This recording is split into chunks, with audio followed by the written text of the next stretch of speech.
Yes, Paul. We have all stayed in touch. In fact, Ted Nugent just texted me yesterday. How did you go from progressive rock and Eddie Jobson to working with Ted Nugent, Tommy Shaw, Jack Blades, and the Damn Yankees? Yeah, that's quite the jump, isn't it? It is indeed. The shortest story that I can offer here is I had moved to New York City when I was 22 years old to work with Eddie Jobson. And we had a recording project. We weren't performing live, but we were just writing and recording a lot of songs Mhm. because he was doing a solo project called Zinc at the time.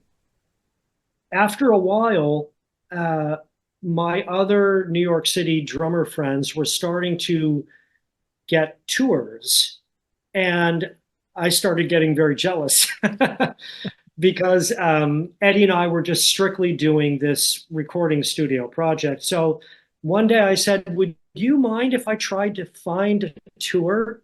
And he said, "No, no, that would be a great experience for you to do so." And I ended up auditioning for and landing the gig playing with Tommy Shaw.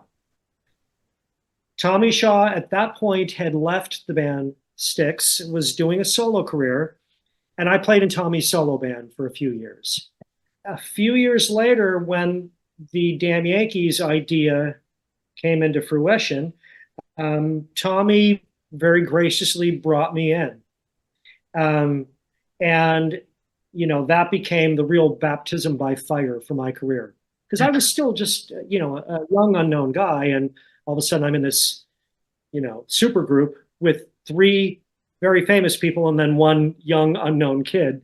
So how did it feel? Because you said yourself there that you were the unknown. I mean, you've got three guys who come from huge backgrounds and stuff. So at the time, with all the due respect in the world, it's a super group, but you were unknown. So how did it feel being part of that? It felt like I was being given this wonderful opportunity uh, that I was very aware that I was very lucky to be in the right place at the right time, kind of a scenario. And I will tell you, um, as the process was unfolding while we were writing songs for the first Damn Yankees record and getting ready to record that first record, the news kind of leaked out about this band um, forming and getting ready to record. And then phone calls started to come in from other very famous drummers in Yeah. other very famous bands saying, "Hey, I would love to play on that record."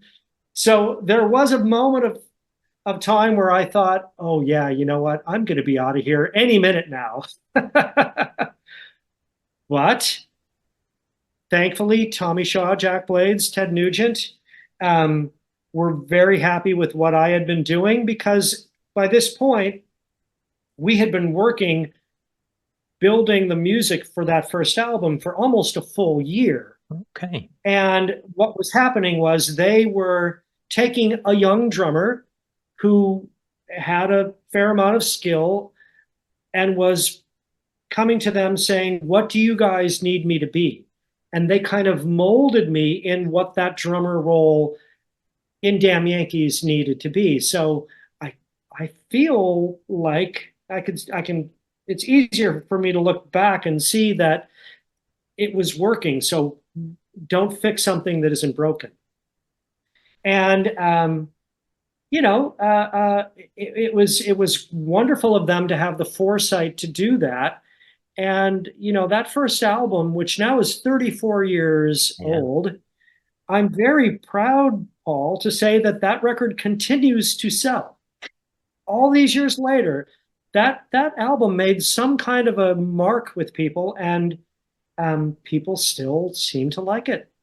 And I could Indeed. not be more proud of that album. And it's not just the album, it's the band itself. People do look back fondly on the Damn Yankees, and I'm sure you get asked all the time. And I've heard you say before that you still remain friends. The four of you are all good friends. You do touch base every now and again. You never officially disbanded. You put it on pause, I think, is what you've said in the past. So would you look favorably? Would you welcome a reunion of sorts, whether that's touring or new music? I would do it today. If I want to do it. You've got a concert tonight. You can't do that. I'll do it right after our concert tonight. That's it. Yes, Paul. We have all stayed in touch. In fact, Ted Nugent just texted me yesterday. So we've all remained friends over the years. We have never said never. So anything is possible. But the reality is we have four very separate, very demanding careers. Yep. And literally to try and find a window of opportunity, even a few weeks, that we're all free at the same time has proven to be an impossibility. So it's not about the desire. It's literally just about the physical time. Can it ever happen? Because all of us would love to do it. And maybe one day we can. One day, hopefully, because that would be fantastic. The fans would love that.